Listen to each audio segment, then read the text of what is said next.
ఆమె మధుర జైల్లో ఆమె ఆరోగ్యం దెబ్బతిన్నది. 24వ ఏట ఆమె విద్యాభ్యాసం మొదలుపెట్టిందనమాట. అంటే చిన్నప్పుడు చదువుకోలేదు, ఆ తర్వాత చదువుకున్నది. ప్రైవేటుగా బెనారస్ మెట్రిక్ పరీక్షలను కట్టి ఉత్తీర్ణురాలైంది. తర్వాత బెనారస్ హిందూ విశ్వవిద్యాలయంలో ఇంటర్మీడియట్ చదివి పాస్ అయింది.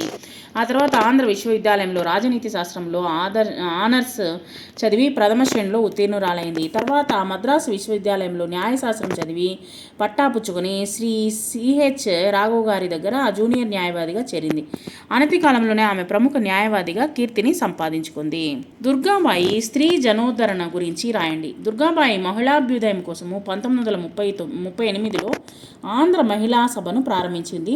ఆ సభ ద్వారా ఎందరో అనాథ స్త్రీలకు విద్య, ఆరోగ్యము ప్రసాదించి వారు స్వతంత్రంగా జీవించేందుకు చేయూతనిచ్చింది. ఆమె కృషి ఫలితంగా ఏర్పడిన ఆంధ్ర మహిళా సభ స్త్రీల అభ్యుదయానికి ఇప్పటికీ అనేక విధాలుగా కృషి చేస్తూ ఉంది.